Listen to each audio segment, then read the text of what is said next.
नमस्कार दोस्तों, investing India के बहुत ही फ्रेश एपिसोड में आपका स्वागत है। तो चलिए शुरू करते हैं। यहाँ पर दोस्तों सबसे पहली अपडेट निकल कर आ रही है गुजरात स्टेट से, जहां पर गुजरात के मंडल बेचार्जी स्पेशल इन्वेस्टमेंट रीजन यानी कि MBSIR के लिए गुजरात गवर्नमेंट ने 470 करोड़ रुपए एलोकेट कर दिए हैं। बेसिकली MBSIR गुजरात में एक प्रपोज्ड स्पेशल इन्वेस्टमेंट रीजन है जो लोकल फार्मर्स के प्रोटेस्ट के कारण काफ़ी ज़्यादा डिले चल रहा है। लेकिन अब इस प्रोजेक्ट के डेवलपमेंट के लिए गुजरात गवर्नमेंट ने टोटल 470 करोड़ के इंफ्रास्ट्रक्चर प्रोजेक्ट्स सैंक्शन कर दिए हैं, जिसके अंतर्गत इस स्पेशल इन्वेस्टमेंट रीजन के लिए total 67 kilometre of new roads का कंस्ट्रक्शन किया जाने वाला है। और वहीं अप्रॉक्सीमेटली 200 करोड़ की लागत से 37 किलोमीटर ऑफ न्यू रोड्स का कंस्ट्रक्शन लगभग कंप्लीट हो चुका है। बेसिकली स्पेशल इन्वेस्टमेंट रीजन को एक ऑटोमोबाइल हब के रूप में डेवलप किया जा रहा है, जहां पर इस प्रोजेक्ट के क्लस्टर ए में टोटल 1900 करोड़ की मेजर इन्वेस्टमेंट की जाने वाली है। लेकिन फार्मर्स के प्रोटेस्ट के कारण ये स्पेशल इन्वेस्टमेंट रीजन उतनी तेजी से नहीं डेवलप हो पा रहा है जितनी तेजी से इसको डेवलप होना चाहिए।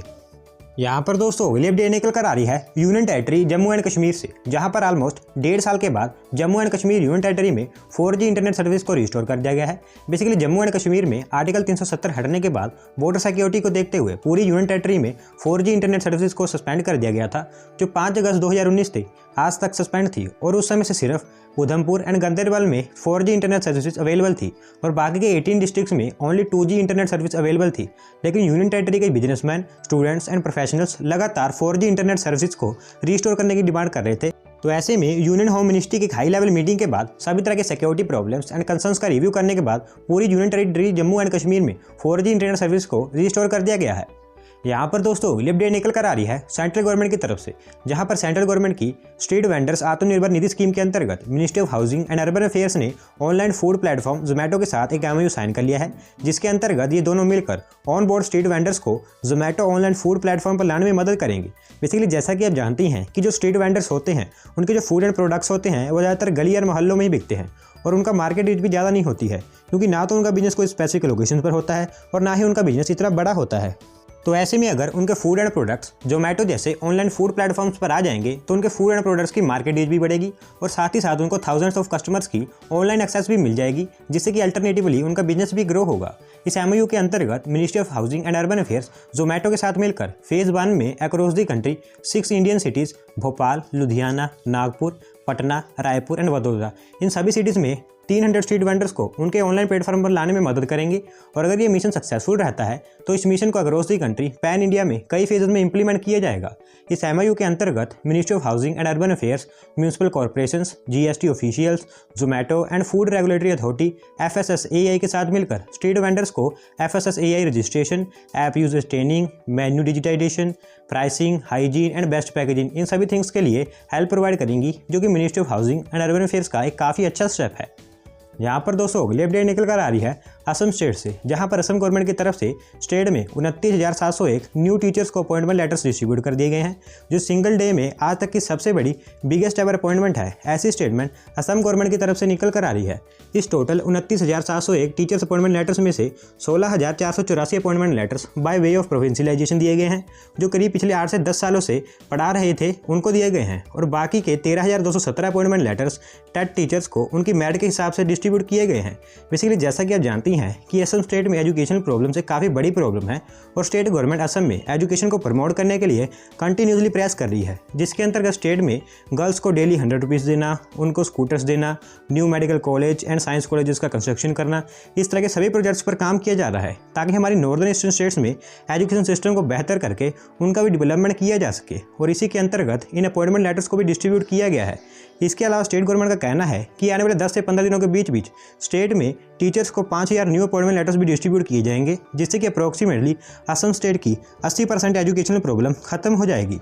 यहाँ पर दोस्तों अगली अपडेट निकल कर आ रही है इंडियन एयरफोर्स की तरफ से, जहाँ पर इंडियन एयरफोर्स के द्वारा जल्दी 56 C-295 ट्रांसपोर्टर एयरक्राफ्ट के प्रोक्योरमेंट के लिए एक डील साइन की जाने वाली है। बेसिकली भी कुछ समय पहले सेंट्रल गवर्नमेंट ने इंडियन एयरफोर्स के लिए 4800 करोड़ की लागत से 83 तेजस फाइटर जेट्स के प्रोक्योरमेंट को अप्रूवल दे दी थी। और अब इंडियन एयरफोर्स उनकी पावर को और इन्हांस करने के लिए 56 C-295 ट्रांसपोर्टर एयरक्राफ्ट को प्रोक्योर करना चाहती है। फिलहाल अभी इस प्रपोजल को कैबिनेट कमेटी ऑन सिक्योरिटी के अप्रूवल की जरूरत है और जैसे ही उनकी तरफ से इस डील को अप्रूवल दे दी जाती है, वैसे ही इन 56 ट्रांसपोर्टर एयरक्राफ्ट की मैन्युफैक्चरिंग के लिए 1500 करोड़ का ऑर्डर दे दिया जाएगा, जिसे Tata and European multinational aerospace corporation Airbus के जॉइंट वेंचर के द्वारा मिलकर मेक इन इंडिया इनिशिएटिव के अंतर्गत भारत में ही मैन्युफैक्चर किया जाएगा। यहाँ पर दोस्तों अगली अपडेट निकल कर आ रही है लखनऊ उत्तर प्रदेश से, जहाँ पर लखनऊ डेवलपमेंट अथॉरिटी ने डिसाइड किया है कि सिटी में ट्रैफिक को डीकंजेस्ट करने के लिए उनकी तरफ से एक 20 किलोमीटर लॉन्ग 4 लेन ब्रिज का कंस्ट्रक्शन किया जाने वाला है। ये ब्रिज लखनऊ सिटी में गोमती रिवर के ऊपर कंस्ट्रक्ट किया जाएगा, जो रिवर के दोनों एंड्स को आपस में डायरेक्टली कनेक्ट कर देगा, जिससे कि सिटी में हैवी ट्रैफिक कंजेशन की समस्या से छुटकारा भी मिलेगा और साथ ही साथ गोमती रिवर के दोनों एंड्स डायरेक्टली कनेक्ट होने के कारण इन दोनों एंड्स का डिस्टेंस भी काफ़ी कम हो जाएगा। लखनऊ डेवलपमेंट अथॉरिटी के ड्राफ्ट के अकॉर्डिंग इस 20 किलोमीटर लॉन्ग स्ट्रेच को 5 फेसेस में बांटकर कंस्ट्रक्ट किया जाएगा, जिसमें टोटल 2087 करोड़ रुपए का खर्च किया जाएगा। फिलहाल इस प्रोजेक्ट को आवास विकास परिषद के पास अप्रूवल के लिए भेजा गया है और फिर वहां से अप्रूवल मिलने के बाद इस प्रोजेक्ट पर काम स्टार्ट कर दिया जाएगा।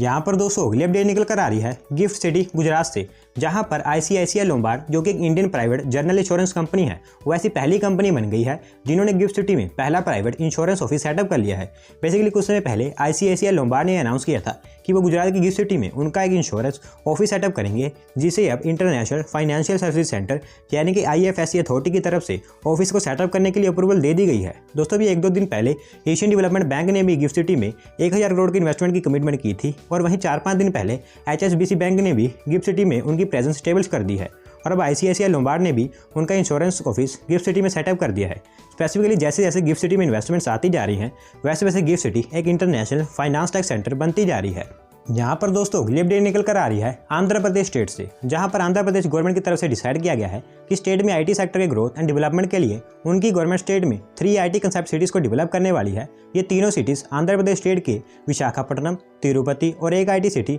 साउदर्न आंध्र प्रदेश में बेंगलुरु के पैरेलल सेटअप की जाएगी, जहाँ पर information technology and related industries को सेटअप किया जाएगा। इन IT सिटीज़ को सेटअप करने के लिए आंध्र प्रदेश के CM ने स्टेट ऑफिसर्स को इन प्रोजेक्ट्स के लिए पूरा एक्शन प्लान एंड रिपोर्ट्स तैयार करने के लिए कह दिया है और इसके अलावा स्टेट गवर्नमेंट ने ऑफिसर्स को आंध्र प्रदेश स्टेट के हर विलेज में अनइंटरप्टेड इंटरनेट सर्विसेज को प्रोवाइड करने और स्टेट के हर विलेज में इंटरनेट कनेक्शन के साथ साथ एक लाइब्रेरी को सेटअप करने का भी ऑर्डर दे दिया है। इसके अलावा स्टेट गवर्नमेंट विशाखापट्टनम में एक इंटीग्रेटेड इंडस्ट्रियल पार्क को भी सेटअप करने पर काम कर रही है, जहां पर high and skill university, incubation centres, labs, departmental office, data centres और एक IT टावर को भी सेटअप किया जाएगा। तो दोस्तों यहाँ पर हमें आंध्र प्रदेश स्टेट से काफ़ी सारी अपडेट्स देखने को मिल रही हैं। यहाँ पर दोस्तों अगली अपडेट निकल कर आ रही है नेशनल कैपिटल दिल्ली से, जहाँ पर दिल्ली गवर्नमेंट की तरफ से दिल्ली में 500 EV चार्जिंग स्टेशन को सेटअप करने के लिए टेंडर फ्लोट कर दिए गए हैं। ये 500 EV charging station national capital Delhi में अलग अलग 100 लोकेशन पर सेटअप किए जाएंगे। बेसिकली मैंने आपको कल ही बता दिया था कि दिल्ली गवर्नमेंट नेशनल कैपिटल में इलेक्ट्रिक व्हीकल्स को प्रमोट करने के लिए एवरी 3 किलोमीटर पर एक EV चार्जिंग स्टेशन को सेटअप करने का प्लान कर रही है, जिसके अंतर्गत उनकी तरफ से ये 500 EV चार्जिंग स्टेशन को सेटअप करने के लिए टेंडर फ्लोट कर दिए गए हैं। दोस्तों दिल्ली गवर्नमेंट का कहना है कि वो नेशनल कैपिटल दिल्ली को इंडियाज बिगेस्ट EV कैपिटल बनाना चाहते हैं, जिस कारण उन्होंने ये आज तक का सबसे बड़ा EV चार्जिंग स्टेशन को सेटअप करने का टेंडर फ्लोट कर दिया है और इन 500 EV चार्जिंग स्टेशन को नेक्स्ट 1 ईयर के बीच पूरी तरह से सेटअप कर दिया जाएगा। यहाँ पर दोस्तों अगली अपडेट निकल कर आ रही है राजस्थान स्टेट से, जहाँ पर राजस्थान में 4 solar and green energy firms के द्वारा स्टेट में रिन्यूएबल एनर्जी सेक्टर में टोटल 1,85,000 करोड़ की मेजर इन्वेस्टमेंट की जाने वाली है, जिसमें Adani solar, renew power, Greenko solar and JSW energy ये सभी कंपनी शामिल हैं, जो मिलकर राजस्थान स्टेट में 1,85,000 करोड़ की मेजर इन्वेस्टमेंट करेंगी। बेसिकली ये सभी कंपनीज राजस्थान स्टेट में टोटल 34,200 मेगावाट्स की कैपेसिटी वाले कई सोलर पावर प्रोजेक्ट्स को सेटअप करेंगी, जहाँ पर इनकी तरफ से बड़ी इन्वेस्टमेंट की जाने वाली है। और इसके अलावा 1200 करोड़ की लागत से JSW सोलर राजस्थान में एक solar cell and solar panel manufacturing facility को भी सेटअप करेगी, जो कि राजस्थान स्टेट की first solar products manufacturing facility होगी।